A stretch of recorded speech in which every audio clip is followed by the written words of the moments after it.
미국에서 월가 최초로 밈코인이 포함된 알트코인 ETF가 나왔습니다. 그게 단기적으로 시장에 어떻게 영향을 줄 건지 한번 해보도록 합시다. 자, 6월 12일 날 ETF 상품을 하나 승인을 해줬는데 티로스 프라이스 액티브 크립토 ETF라고 합니다. 근데 이게 재밌는 게 뭐냐면 5개에서 15개 알트코인을 모아놓은 ETF예요. 여러분 ETF가 뭐냐면 말 그대로 그냥 바구니예요. 여러분들이 좋아하는 주식들 모아놓은 거 주식 ETF, 전력 ETF, 성격이 비슷한 애들끼리 AI ETF, 반도체 ETF 바구니로 담아놓은 겁니다. 알트코인 ETF는 뭐예요? 여러분들이 좋아하는 알트코인 다 담아놓은 거야. 5개에서 15개를. 카르다노, 이더리움, 도지코인. 근데 이번에 신기한 게 뭐냐면 밈코인이 들어갔어요. 밈코인이. 도지코인 시바이누를 편입을 시켜줬어. SEC에서. 아무리 ETF 상품이긴 하지만. 비트, 이더, 뭐 솔라나, XRP 오케이 여기까지 알겠어. 카르다노, 아발란체, 라이트코인, 폴카단, 체이니크, 헤드라, 뭐 비트코인, 게스, 스텔라스 오케이 여기까지 알겠어. 도지코인, 시바이누 들어갔다는 거예요. 그러면 밈코인도 이젠 ETF 정식적으로 편입이 될 수 있구나. 요게 재밌는 거죠. 그래서 지금 월가에서는 어떤 얘기들을 하냐면 에릭 발추나스는 매우 의미심장한 사건이다. 단순히 그냥 신상품이 아니라 ETF 시장 구조 변화의 신호다. 이런 얘기를 하고 브라이언 아모는 뭐 늦은 진입자지만 차별화된 상품이다. 액티브 운용으로 정면 승부를 한다. 그리고 네이트 게라치는 뭐 크립토랜드 러시다. 보수적 운용사들이 본격적으로 진입하는 신호탄이 될 거다. 이런 얘기들을 하죠. 그래서 저는 좀 개인적으로 유의미하다고 봅니다.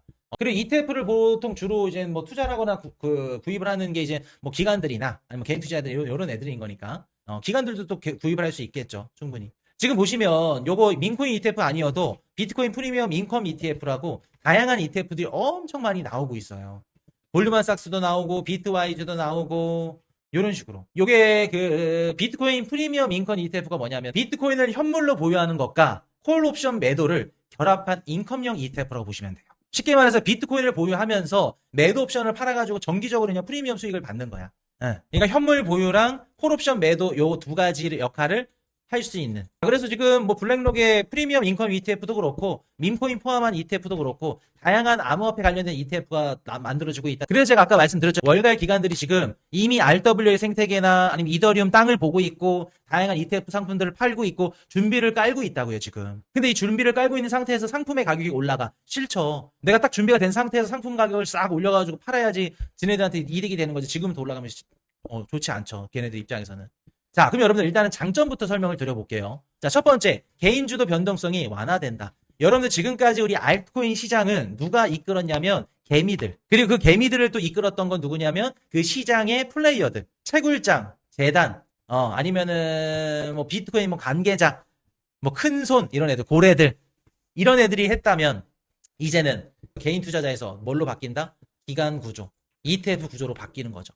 손바꿈이 일어난다는 거예요. 개인에서 누구로? 월가 기관들로, ETF 이제 담는 애들로. 그럼 어떻게 보면 우리가 장점으로 봤을 때는 코인 시장이 좀 더 성숙해진다라고 볼 수 있겠죠. 그동안에는 알트코인이 예를 들어서 뭐 하루 만에 막 400% 올랐다가 폭락해 다음날. 굉장히 미성숙하죠.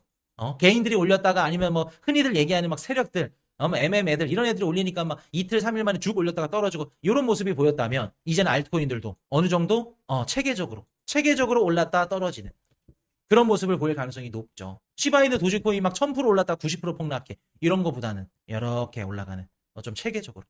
그렇게 될 가능성이 높다. ETF들이 들어오면. 자, 그리고 장점 두 번째. 기관 자금의 유입 가속화. 자, ETF 상품이 만들어졌다는 건 기관들이 들어올 수 있다는 거예요. 여러분들이 생각하는 뭐 블랙록, 피델리티 이런 애들이 코인베이스 들어가가지고 막 시바이누 코인을 현물로 살 수 있다 없다? 못 사요. 코인베이스 무너지면 그거 누가 책임져 줄 거야? 블랙록이 전 세계 제일 많은 돈을 굴리고 있죠. 지네 돈이 아니에요. 다 타인 돈입니다. 남들 돈이에요. 남들 돈을 굴리는데 우리처럼 업비트 가입해가지고 현물 거래를 쓴다? 거래소를 쓴다? 못 씁니다. 법적으로도 규제적으로 그거 쓰는 순간 자금 다 이탈해가지고 어디로 가? 블랙록이 아니라 뭐 피델리티든 막 경쟁사 뭐 뱅가드든 다른 데로 다 옮겨갑니다. 망하는 길이에요. 근데 ETF 상품이 나와. 그러면 블랙록까지는 아니겠지만 다른 기관들이 기웃기웃 거릴 수 있겠죠. 기관 자금 유입을 가속화시킬 수 있겠죠. 자, 세 번째. 이건 XRP 투자자분들이 좋아하겠다. XRP 규제 부담 제거. SEC랑 피튀기에 싸워서 5년 동안. 근데 ETF 상품에 XRP가 들어갔네? 오케이. 너네 증권성 성격에서 해방. XRP는 이제 장애물은 없는 거죠. 자, 네 번째. 미국 증권계좌 통로. 자, 기존에는 암호화폐 투자를 하거나 암호화폐 시장에 자본이 들어오려면 뭘로만 들어왔어야 되냐면 스테이블 코인 혹은 암호화폐 거래소로 유입. 요 두 가지예요. 근데 이제는 미국 주식 계좌를 통해서 우리 암호화폐 시장으로 자본이 들어올 수 있다.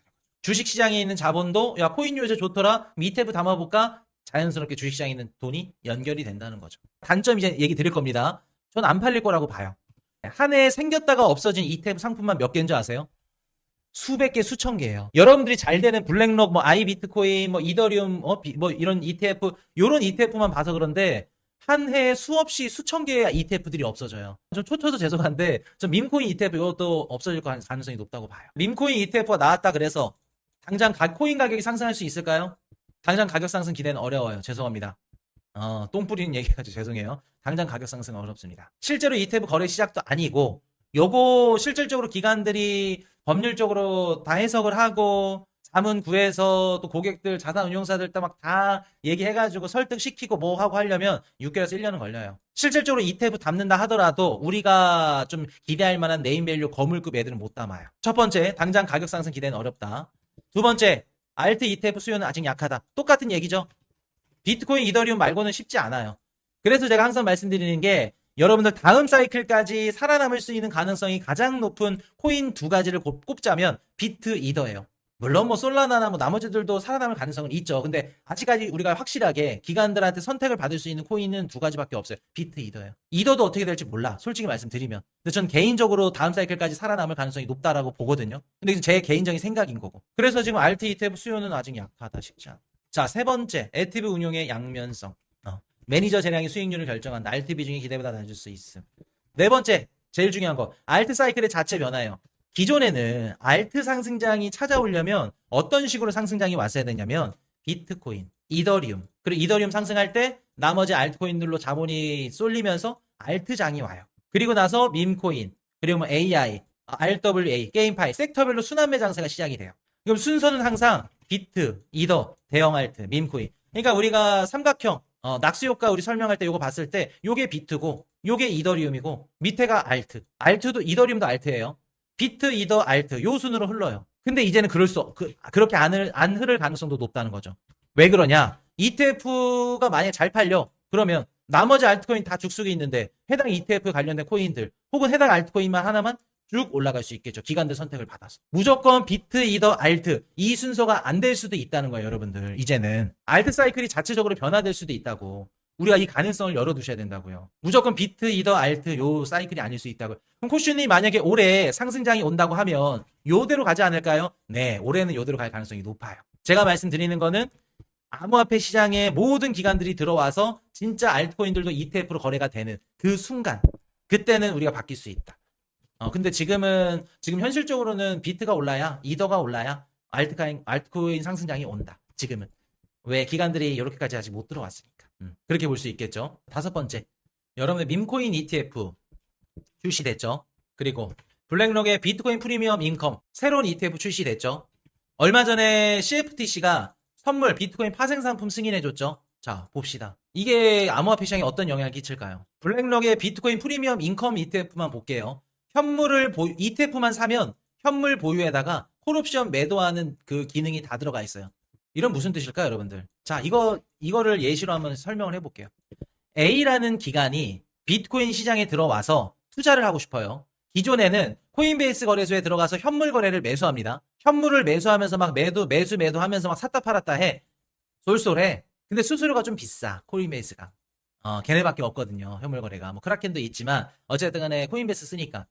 비싸도 어쩔 수 없이 써야 돼. 근데 갑자기 월가 있는 기관들이, 아니 자산운용사들이 다양한 ETF 상품들을 만드네. 이 ETF, 비트코인 프리미엄 인컴 ETF만 사면 현물 보유한 거랑 콜옵션을 매도한 거랑 똑같아. 근데 수수료가 코인베이스에서 현물 거래한 것보다 훨씬 낫네. 그리고 더 안전하고 수수료도 적고. 여러분들이 A라는 기관이라면 어디 거 쓰시겠어요? 코인베이스 가서 현물 거래 하시겠어요? 아니면 블랙록 프리미엄 인컴 ETF 사시겠어요? 선택지가 없어요, 여러분들. 무조건 이거예요. 그러면 우리 암호화폐 시장에 뭐가 안 좋냐면 지금 최근에도 비트코인 가격이 이렇게 쭉 떨어지는데 원래는 쭉 떨어지면 기술적 반등이 나와야 되거든요.